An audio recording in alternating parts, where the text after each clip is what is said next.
The late afternoon sun cast long shadows across the Utah Territory as Jacob Morrison guided his horse through the dusty main street of Cedar Hollow, a small Mormon settlement nestled in the Salt Lake Valley. At 38, Jake was a man who commanded attention wherever he went, not because of his wealth or status, but because of the horrific burn scars that covered the entire left side of his face and neck, a permanent reminder of the artillery shell that had nearly killed him at Gettysburg 19 years earlier. Jake's scarred features told only part of his story. The damaged tissue had healed into a twisted landscape of ridged skin that pulled at his left eye and left his mouth permanently twisted in what appeared to be a perpetual grimace. Children pointed and whispered when they saw him. Women averted their eyes in horror or pity, and men either stared with morbid curiosity or looked away in uncomfortable embarrassment. For 15 years since the war's end, Jake had learned to live with the isolation his appearance imposed. He had built a modest but successful cattle ranch in the remote valleys outside Cedar Hollow, choosing solitude over the daily reminder of how his scarred face affected others. His ranch hands, when he could find any willing to work for him, were usually drifters or desperate men who needed work badly enough to overlook their employer's disfigurement. Today's trip to town was necessary but dreaded. Jake needed supplies for the winter months ahead, and Cedar Hollow was the closest settlement to his mountain ranch. As he dismounted outside Morrison's general store, no relation, despite sharing the name, he steeled himself for the familiar routine of whispered conversations, averted gazes, and the careful distance people maintained when forced to conduct business with him. The store owner, Brother Samuel Thompson, was a good Mormon man who treated Jake with Christian courtesy but obvious discomfort. Their transaction was conducted with professional politeness and minimal eye contact. Both men eager to conclude their business quickly. "That should see you through the winter," Thompson said as he tallied Jake's purchases. "Flour, coffee, ammunition, and basic necessities for a man who lived alone in the wilderness." "Much obliged," Jake replied, his voice slightly distorted by the scar tissue that affected the left side of his mouth. He was gathering his packages when a commotion outside drew their attention. Through the store's front window, Jake could see a crowd gathering around something near the town's central well. The animated voices and pointing gestures suggested excitement rather than alarm, but there was an edge to the crowd's energy that made Jake uneasy. "What's all the fuss about?" Jake asked, though he wasn't particularly interested in town gossip. Thompson peered through the window with obvious curiosity. "Looks like they found another abandoned child. Third one this month, poor thing. Parents probably died crossing the desert, or maybe got left behind when a wagon train moved on." Jake had heard about the increasing number of orphaned children showing up in Mormon settlements throughout the territory. The Great Western Migration had left a trail of broken families and abandoned children, victims of disease, accidents, and the harsh realities of frontier life. The Mormon communities, with their strong emphasis on family and charity, usually took in such waifs, but resources were limited, and not every child found a welcoming home. "They'll find someone to take her in," Thompson continued, still watching the crowd. "The Relief Society ladies are good about finding homes for orphans, especially the young ones who can still be properly raised." Something in Thompson's tone suggested that this particular child might present challenges that others hadn't. Jake's curiosity got the better of him, and he stepped outside to see what had drawn such attention. In the center of the crowd stood a girl who appeared to be perhaps 12 years old, though malnutrition and hard living made it difficult to determine her exact age. She was small for her years, with tangled brown hair and clothing that had seen far better days. But what struck Jake most forcefully was not her obvious poverty or the dirt that spoke to days of travel. It was the complete stillness with which she stood amid the chaos of voices around her. The girl's dark eyes moved constantly, taking in every face, every gesture, every potential threat or escape route.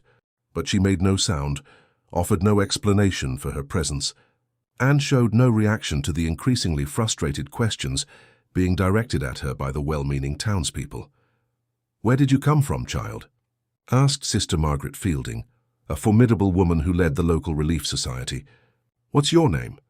Where are your parents?" The girl's silence was absolute. She didn't appear to be defiant or frightened, simply unable or unwilling to speak. Her eyes briefly met Jake's across the crowd, and in that moment, he saw something that the others had missed: intelligence, alertness, and a profound wariness that spoke to experiences no child should have endured. "Maybe she's simple," suggested one of the men. "Can't understand what we're asking. Or maybe she's been through something terrible," Sister Fielding replied with more compassion. Shock can steal a person's voice, especially a child's. Jake watched as the crowd debated the girl's fate with the casual authority of people accustomed to making decisions about other people's lives. Some suggested taking her to the territorial orphanage in Salt Lake City. Others proposed finding a family willing to take in a potentially difficult child. No one seemed to consider asking what the girl herself might want or need. As the discussion continued, Jake noticed that the girl had begun to sway slightly on her feet. Her face, already pale, was growing paler, and there was a glassy quality to her eyes that suggested exhaustion and dehydration.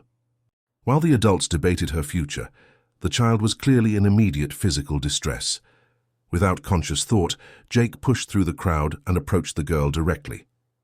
The conversations around him died as people registered his presence and remembered their discomfort with his appearance. But Jake's attention was focused entirely on the child, who looked up at him with those intelligent dark eyes. "You're thirsty," Jake said simply, not asking a question, but stating an obvious fact. He reached for the canteen at his side and offered it to her. "Drink." The girl stared at him for a long moment, her gaze taking in his scarred face with the same careful assessment she had given everyone else. But unlike the others, she showed no revulsion, no fear, no pity. She simply looked at him as if he were a person rather than a curiosity or an object of horror. She accepted the canteen with small, dirty hands and drank deeply, the water clearly a desperate necessity. As she drank, Jake became aware of the whispered conversations resuming around them, speculation about why the scarred man was involving himself with the foundling child. When the girl finished drinking, she handed the canteen back to Jake with a slight nod that might have been gratitude. Their eyes met again, and Jake saw something that would haunt him for days to come. Recognition. Not of his identity, but of his isolation. This silent child understood what it meant to be different, to be unwanted, to exist on the margins of a world that had no place for people like them. "What's your name?" Jake asked gently, though he didn't expect an answer. The girl's lips moved slightly, but no sound emerged. She touched her throat briefly, then shook her head, not in refusal to answer, but in apparent inability to do so. Sister Fielding approached them with obvious reluctance, clearly uncomfortable with Jake's involvement, but recognizing his good intentions. "Thank you for helping her, Brother Morrison. We'll take care of finding her a proper home." Jake looked down at the girl, who was watching the exchange with alert intelligence. Something in her expression, a flicker of resignation mixed with fear, told him that she understood exactly what was being discussed and that she had little faith in the outcome. "What if she came with me?" Jake heard himself saying, the words emerging before he had consciously decided to speak them. The suggestion created an immediate stir among the gathered townspeople. Several voices spoke at once, ranging from shock to concern to outright disapproval. "Brother Morrison," Sister Fielding said carefully, "while your charitable impulse is commendable, a young girl requires particular care. A woman's influence, proper guidance in domestic arts and moral instruction." What she didn't say, but what everyone understood, was that a scarred recluse living alone in the mountains was hardly an appropriate guardian for a vulnerable child. The unspoken concern about what people might think, or what might happen, hung heavy in the air. Jake looked around at the faces surrounding him and saw the familiar mixture of pity, suspicion, and disapproval that had been his constant companion since returning from the war. Then he looked down at the girl who was watching him with an expression that might have been hope. "She can decide for herself," Jake said quietly. "If she wants to come with me, she's welcome. If not, that's her choice too." The radical notion that a 12-year-old orphan might have agency in determining her own fate clearly scandalized several of the adults present. But Jake knelt down so that he was at the girl's eye level and spoke directly to her. "I have a ranch about a day's ride from here," he said. "It's quiet, and there's plenty of food and a warm place to sleep. You'd be safe there, and no one would force you to do anything you didn't want to do. But it's your choice." The girl studied his scarred face intently as if trying to... The ride to Jake's ranch took them through some of the most beautiful and desolate country in the Utah Territory. As they climbed into the foothills of the Wasatch Mountains, the Mormon settlements gave way to wild landscape where red rock formations, jutted from sage-covered valleys and snow-capped peaks, dominated the horizon. The girl, whom Jake had begun thinking of as Emma, though he had no idea if that was her actual name, rode behind him on his horse with the easy balance of someone accustomed to long journeys. Throughout the journey, Jake found himself acutely aware of his silent passenger. She never complained about the pace, never asked to rest, and never made any sound at all. But he could feel her alertness, the way she constantly scanned their surroundings and noted every detail of the trail they followed. When they stopped to water the horse at a mountain stream, she dismounted efficiently and helped without being asked, demonstrating practical skills that spoke to experience far beyond her apparent age. "You've done this before," Jake observed, as he watched her check the horse's hooves for stones with practiced competence. "Traveled hard country, I mean." Emma looked up at him and nodded, her dark eyes reflecting experiences that no child should have endured. For a moment, Jake thought she might try to speak, but instead, she simply returned to her task with the focused attention of someone who understood that survival often depended on attending to small details. Jake's ranch, when they finally reached it in the late afternoon, was a testament to 15 years of solitary determination. The main house was built of logs and stone, small but solidly constructed to withstand the harsh mountain winters. A barn, corrals, and several outbuildings suggested successful cattle operations, while a well-tended vegetable garden spoke to the self-sufficiency required for remote living. "It's not much," Jake said as they dismounted in front of the house, "but it's sturdy and warm. You'll have your own room, and there's plenty of food." Emma's reaction to her new surroundings was characteristically observant and silent. She studied the layout of the buildings, noted the locations of the well and root cellar, and examined the fence lines with the careful attention of someone evaluating defensive positions. Jake realized that this child approached every new situation as a potential threat that needed to be assessed and understood. The interior of Jake's house reflected his practical nature and solitary lifestyle. The furniture was handmade but functional. The rooms were clean but sparse, and everything spoke to the efficiency of a man who had learned to take care of himself without help or companionship. Jake had never considered how his home might appear to a child, and he found himself seeing it through Emma's eyes, adequate for survival but lacking the warmth and comfort that might make it feel like a real home. "This can be your room," Jake said, opening the door to a small chamber that had been used primarily for storage. "I'll clean it out and get you a proper bed. There are blankets in the chest, and you can arrange things however you like." Emma stepped into the room and examined it thoroughly, checking the window, testing the door latch, and running her hands along the walls as if memorizing every detail. When she was finished with her inspection, she turned to Jake and nodded once, not enthusiasm but acceptance. Over the next few days, Jake began the delicate process of establishing routines that accommodated his unusual houseguest. Emma proved to be remarkably self-sufficient, requiring little guidance in basic tasks like washing, dressing, and keeping her space clean. She helped with cooking and cleaning without being asked, and her assistance with ranch chores demonstrated skills that suggested extensive experience with farm and ranch work. But it was Emma's silence that most fascinated and troubled Jake. She clearly understood everything said to her, responded appropriately to requests and suggestions, and communicated effectively through gestures and expressions. Yet she never made any vocal sound at all, no humming while working, no exclamations of surprise or pleasure, no involuntary sounds of effort or distress. "Can you write?" Jake asked one evening as they sat by the fireplace after dinner.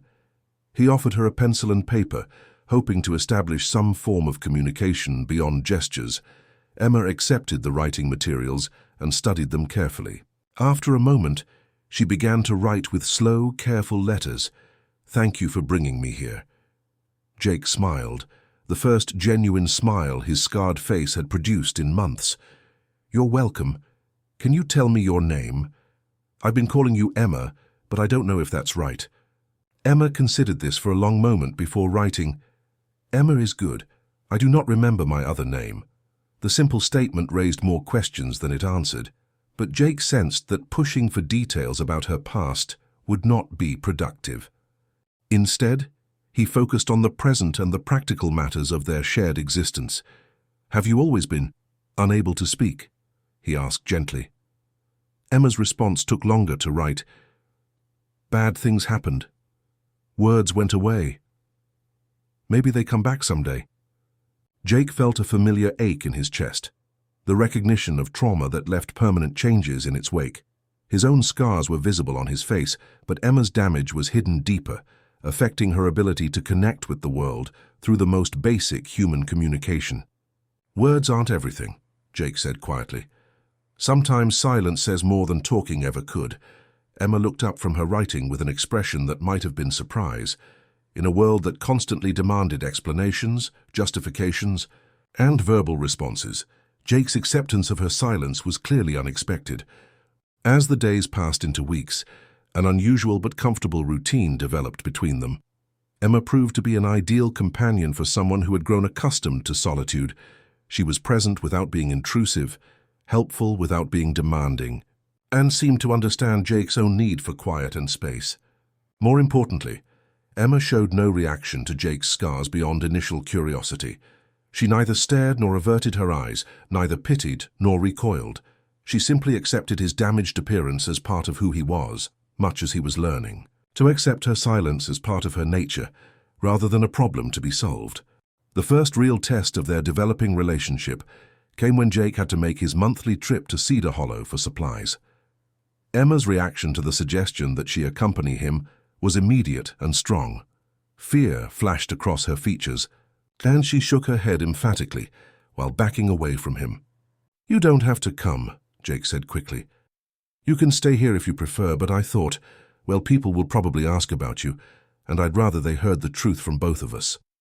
Emma retrieved her pencil and paper and wrote, "People ask questions. I cannot answer. They think I am broken." Jake felt his heart clench at the matter-of-fact way she described herself. "You're not broken, Emma. You're different, maybe, but that doesn't make you broken, and anyone who thinks otherwise isn't worth worrying about." After considerable discussion, conducted through writing, gestures, and Jake's patient explanations, Emma agreed to accompany him to town. But her nervousness was obvious, and Jake found himself wondering what experiences had taught her to fear the curiosity and judgment of strangers. The trip to Cedar Hollow proved to be everything Emma had feared and more. The townspeople's reaction to seeing the scarred recluse with his silent ward ranged from curiosity to concern to outright disapproval.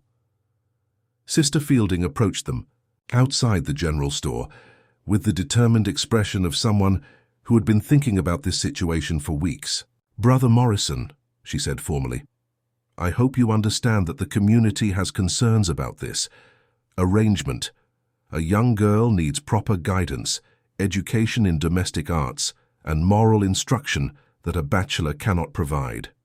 Jake felt his familiar anger rising at the presumption that his scars made him unfit for human companionship. But Emma's small hand slipping into his reminded him that this wasn't about his pride. It was about her welfare. "Emma is well cared for," Jake replied evenly. "She's clean, fed, safe, and learning skills that will serve her well in life. What more does she need?" "She needs to learn to be a proper young lady," Sister Fielding insisted. "She needs female guidance, religious instruction, and preparation for her future role as a wife and mother." Jake looked down at Emma, whose face had gone pale at the suggestion that she might be taken away from the ranch. Her grip on his hand tightened, and he could see fear beginning to replace the careful composure she usually maintained. "Emma," Jake said quietly, "what do you want? Do you want to stay with me, or would you prefer to live with a family in town?" Emma's response was immediate and decisive.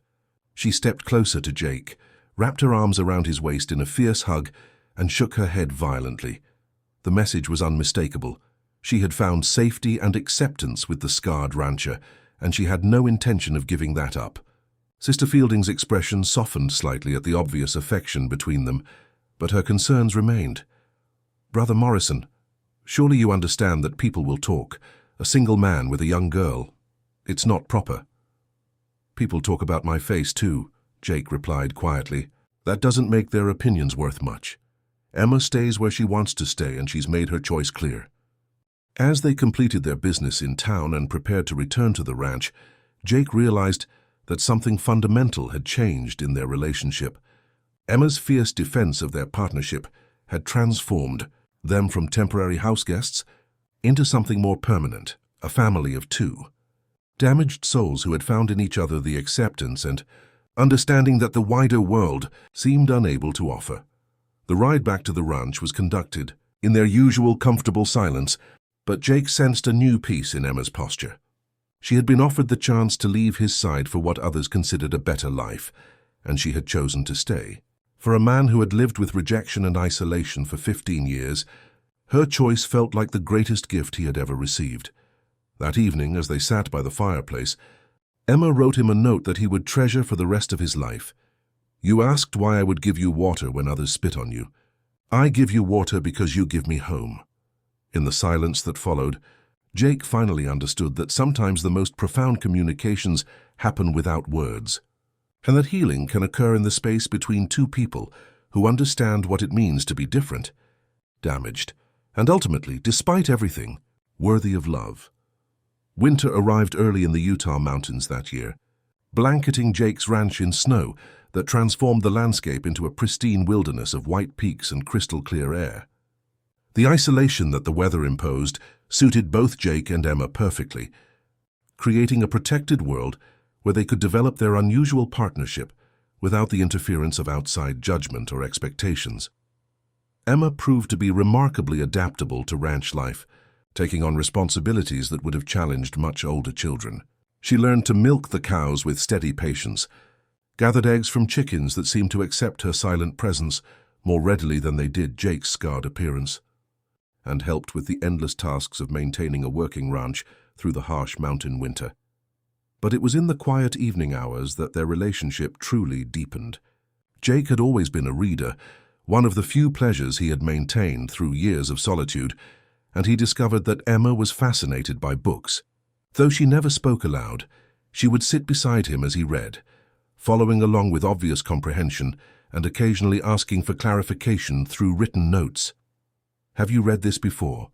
Jake asked one evening as he noticed Emma's familiarity with a particular passage from Robinson Crusoe. Emma wrote carefully, "My father read to me before. Different books, but I remember stories." It was the first time she had mentioned her family directly, and Jake felt the significance of her trust in sharing even this small detail. He had learned not to push for information about her past, understanding that her memories were clearly painful and that healing required patience rather than pressure. "Your father sounds like a good man," Jake said gently. "Teaching a child to love books is one of the best gifts a parent can give." Emma's response took longer to write this time.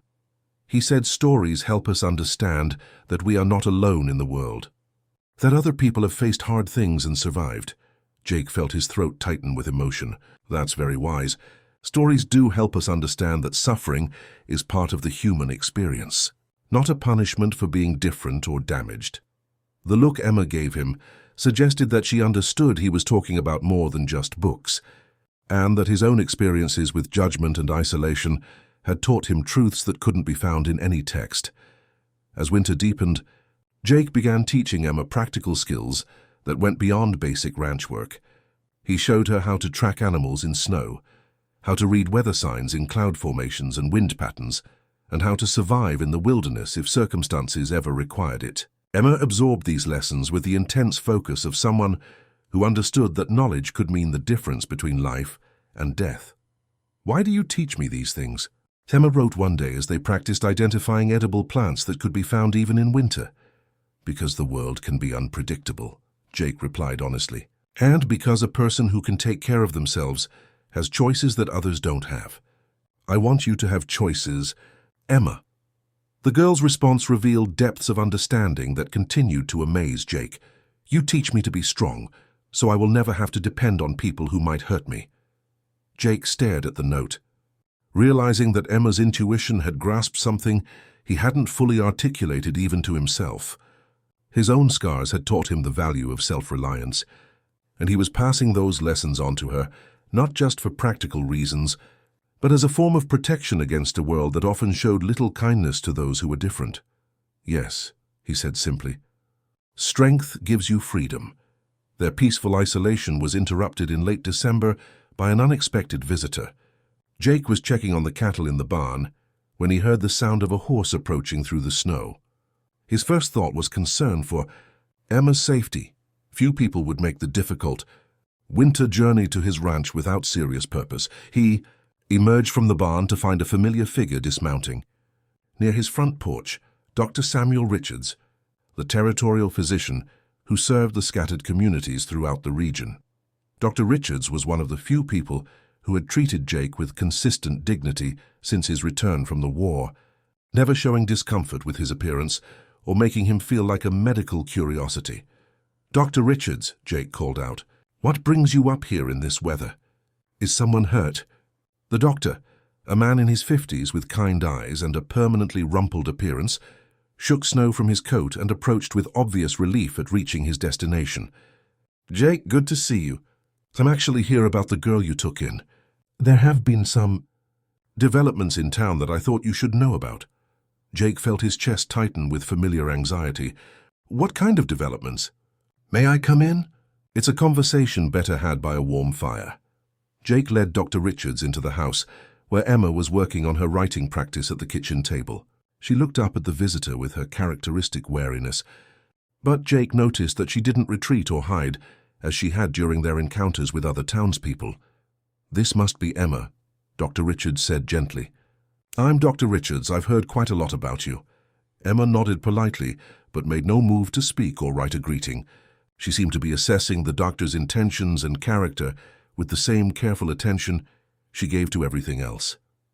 "What's this about, Doc?" Jake asked, settling into a chair where he could keep Emma in sight. Dr. Richards accepted the offered coffee and chose his words carefully. "There's been talk in town, more than talk actually. Some of the church leaders are concerned about your situation here. They've been discussing the possibility of legal intervention to place Emma in what they consider a more appropriate home." Jake felt his blood run cold. Legal intervention? On what grounds? Officially. Concerns about proper education, moral guidance, and social development. Unofficially. Dr. Richards glanced at Emma, who was listening with obvious intelligence despite her silence. "Some people believe that a single man, especially one with visible disabilities, is unsuitable as a guardian for a young girl." The euphemism stung, but Jake had heard worse. "Emma is thriving here. She's healthy, learning, and safe. What more do they want? They want her to fit into their vision of what a proper young lady should be," Dr. Richards said bluntly. "Silent, mysterious girls who live with scarred recluses don't fit that vision." Emma had stopped writing and was watching the conversation with growing alarm. Jake could see fear beginning to replace her usual composure, and he felt a protective anger rising in his chest. "What are you suggesting, Doc?" "I'm suggesting that you might want to consider making your guardianship official," Dr. Richards replied. "Legal adoption would give you rights that temporary charity doesn't provide. But more than that, I think Emma needs to demonstrate to the community that she's developing appropriately under your care." Jake looked at Emma, who was now writing frantically on her paper. She slid the note across the table to him. "They want to take me away." "Not if I can help it," Jake said firmly, both to Emma and to Dr. Richards. "What would legal adoption require?" "Paperwork, mostly. Proof that you can provide for her material needs, evidence of her educational progress, and character references from respected community members." Dr. Richards paused. "The character references might be challenging given the attitude some people have expressed." "I'll provide a reference," came an unexpected voice from the kitchen doorway. All three turned to see Emma standing with a piece of paper in her hand. She had written in careful letters, "I will speak for myself." Jake stared at her in amazement. "Emma, you don't have to—" But Emma shook her head and wrote another note. "I cannot speak with voice, but I can write words. I can tell them that you are a good man who gives me home and teaches me to be strong."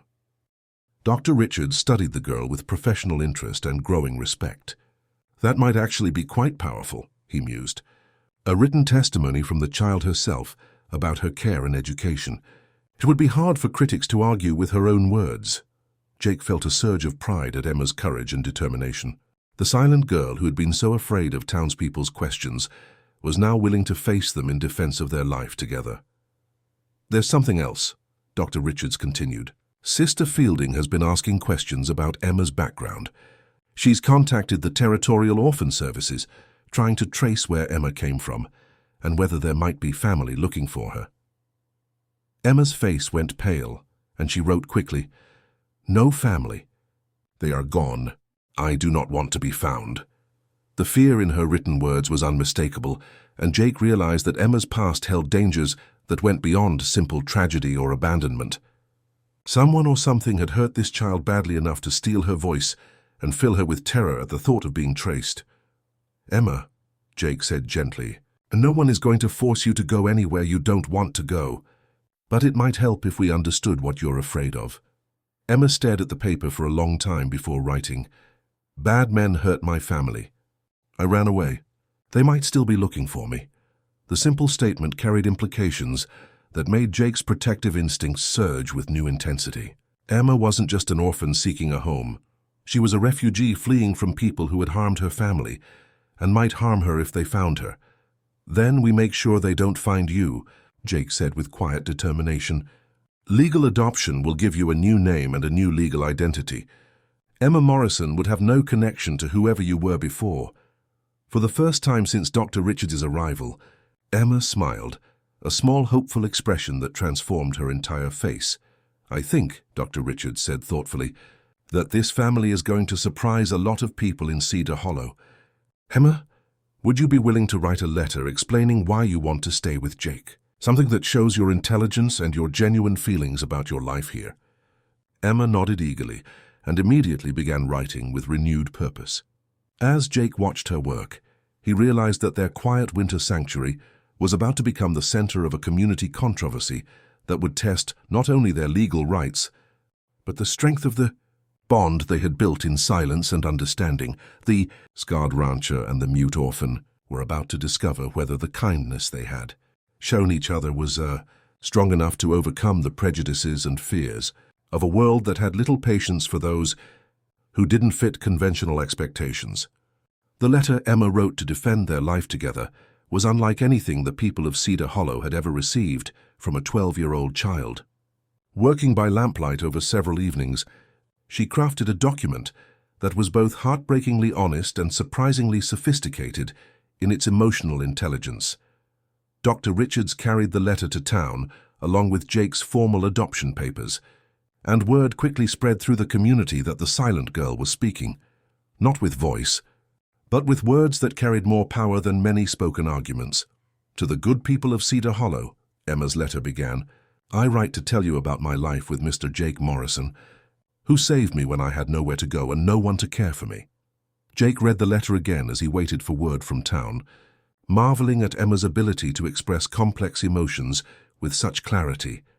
"Before I came to live with Mr. Morrison, I had forgotten what it felt like to be safe. I had forgotten that there were people in the world who would give kindness without asking for anything in return. Mr. Morrison saw that I was thirsty and gave me water. He saw that I was homeless and gave me a home. He saw that I was afraid and gave me protection. Some of you worry that I am not learning proper things for a young lady, but I am learning things that will help me survive in this world. I can read and write and figure numbers. I can take care of animals and grow food and fix things that are broken. Most important, I'm learning that being different does not mean being worth less than other people. Mr. Morrison has scars on his face from the war. I have scars you cannot see that took away my voice. Together we understand that scars do not make a person bad or dangerous or unworthy of love. They just make us different from people who have not been hurt. You ask why a girl like me would choose to live with a man like him. I will tell you why. Because when the rest of the world looks at me and sees a broken child who cannot speak, he looks at me and sees a person who has survived terrible things and deserves to be treated with respect. Because when people look at him and see only scars, I see the kindness in his eyes and the gentleness in his hands. I know that some of you think I need a mother to teach me to be a proper lady. But what I needed was someone to teach me that I am worthy of care and protection just as I am. Mr. Morrison has given me that gift, and I will not let anyone take it away from me. If you want to help me, then help me stay where I am happy and safe. If you want to hurt me, then force me to leave the only home I have ever known where I am accepted and loved without conditions. I cannot speak with my voice, but I can speak with my heart through these words. Please listen to what I am telling you, and do not let your fear of people who are different destroy the family we have built together. With respect and hope, Emma Morrison. The letter created exactly the stir that Dr. Richards had predicted. Sister Fielding and several other community leaders found themselves in the uncomfortable position of arguing against the clearly expressed wishes of a child whose welfare they claimed to champion. But not everyone in Cedar Hollow was convinced by Emma's eloquent defense of their life together. Brother Jeremiah Hatch, a stern church elder who had never approved of Jake's presence in the community, used the weekly church service to express his continued concerns. We must consider, he intoned from the pulpit, whether the attachment this child expresses is healthy or merely the result of having no other options. A child who has experienced trauma may become pathologically dependent on the first person to show her kindness, even if that person is unsuitable as a long-term guardian. The words stung because they contained a grain of truth that Jake himself had worried about. Was Emma's fierce loyalty to him genuine affection, or simply the desperate attachment of a damaged child clinging to the only safety she had known?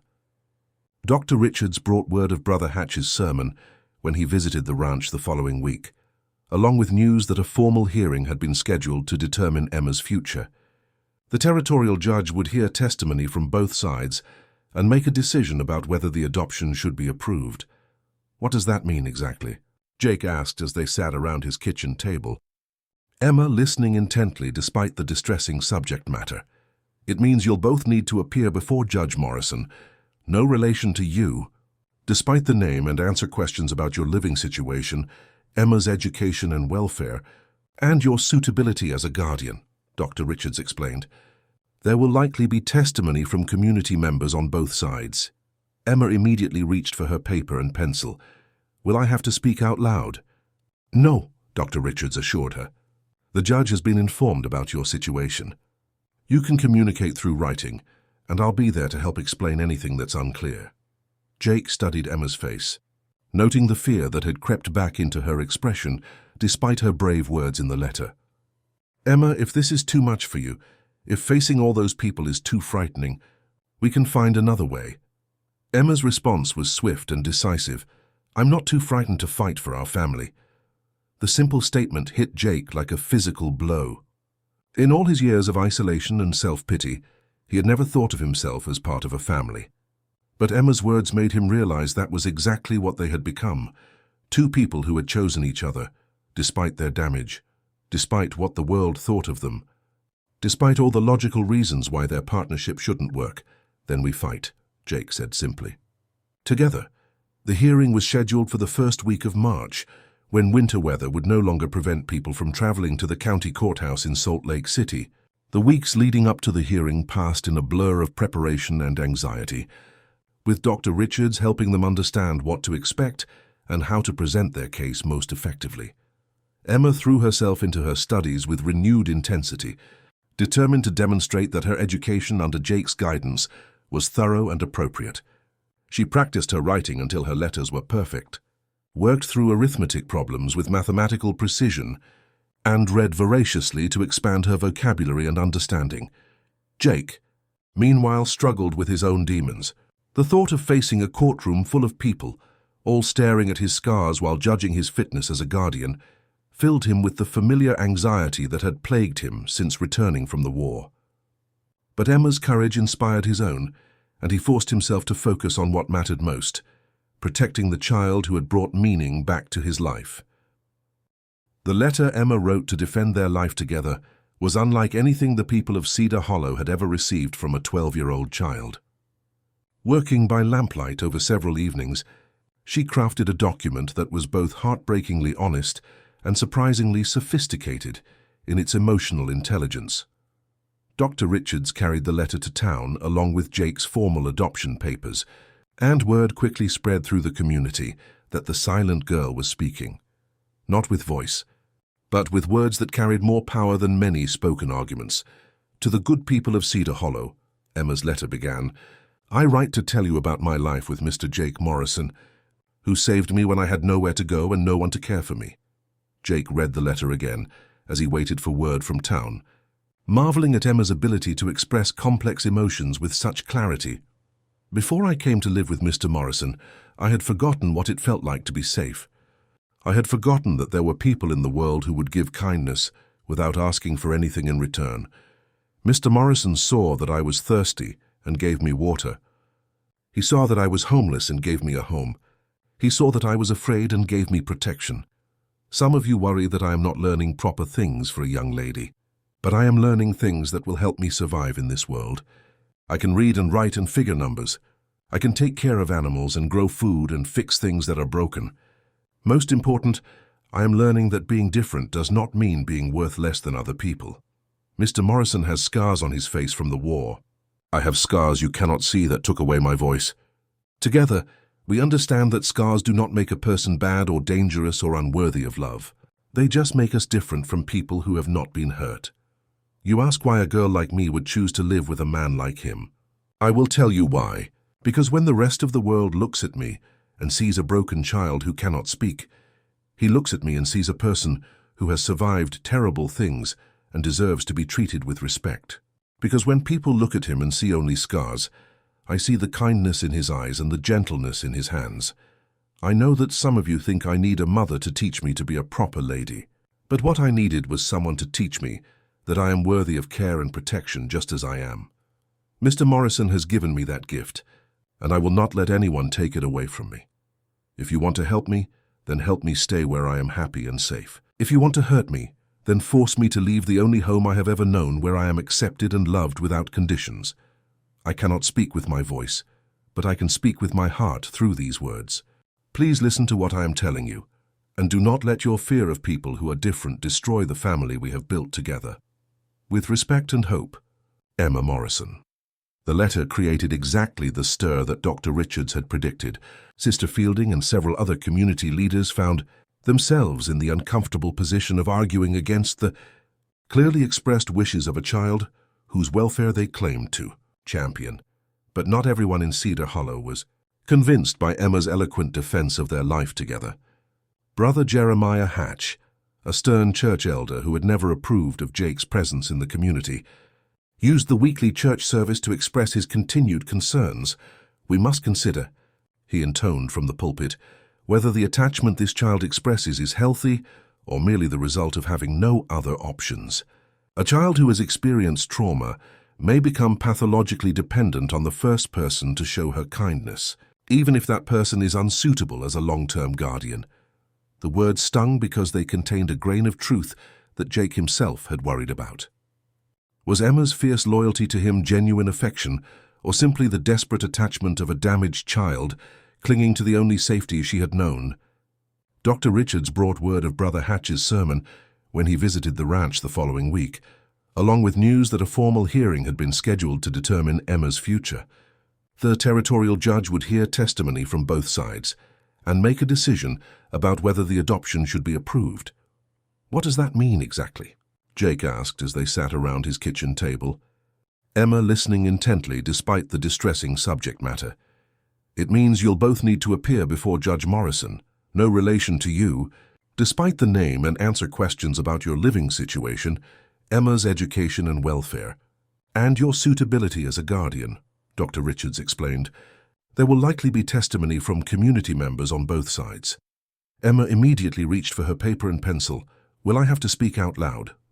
No, Dr. Richards assured her. The judge has been informed about your situation. You can communicate through writing, and I'll be there to help explain anything that's unclear.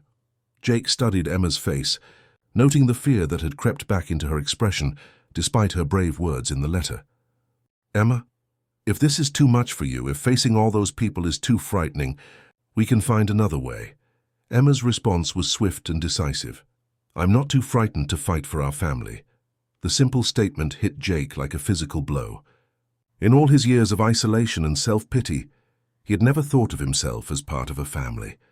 But Emma's words made him realize that was exactly what they had become. Two people who had chosen each other despite their damage, despite what the world thought of them. despite all the logical reasons why their partnership shouldn't work. "Then we fight," Jake said simply. "Together." The hearing was scheduled for the first week of March, when winter weather would no longer prevent people from traveling to the county courthouse in Salt Lake City. The weeks leading up to the hearing passed in a blur of preparation and anxiety, with Dr. Richards helping them understand what to expect and how to present their case most effectively. Emma threw herself into her studies with renewed intensity, determined to demonstrate that her education under Jake's guidance was thorough and appropriate. She practiced her writing until her letters were perfect, worked through arithmetic problems with mathematical precision, and read voraciously to expand her vocabulary and understanding. Jake, meanwhile, struggled with his own demons. The thought of facing a courtroom full of people, all staring at his scars while judging his fitness as a guardian, filled him with the familiar anxiety that had plagued him since returning from the war. But Emma's courage inspired his own, and he forced himself to focus on what mattered most, protecting the child who had brought meaning back to his life. The day of the hearing arrived grey and cold, with a late winter storm threatening in the dark clouds that gathered over the Wasatch Mountains. Jake and Emma made the journey to Salt Lake City in Dr. Richards' wagon, Emma sitting close beside Jake and occasionally slipping her small hand into his for comfort. The courthouse was an imposing brick building that seemed designed to intimidate those who entered seeking justice. As they walked up the stone steps, Jake could feel Emma's tension in the way she stayed close to his side, but her face showed the same determined courage that had carried her through their months together. Judge Morrison proved to be a fair-minded man in his 60s, with kind eyes and a manner that suggested genuine interest in finding the best solution for everyone involved. The courtroom was packed with spectators from Cedar Hollow, some supportive and others clearly skeptical of the unusual family they had come to evaluate. Sister Fielding testified first, speaking about her concerns regarding Emma's need for feminine guidance and proper moral instruction.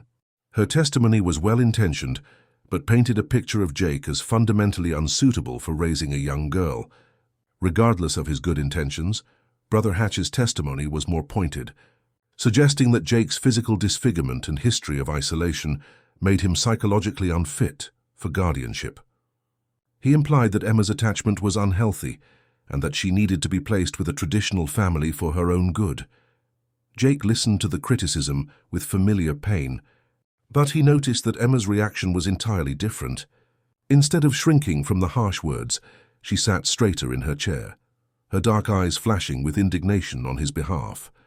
When Brother Hatch suggested that no normal child would choose to live with someone so physically repulsive, Emma actually started to rise from her seat before Jake's gentle hand on her shoulder restrained her.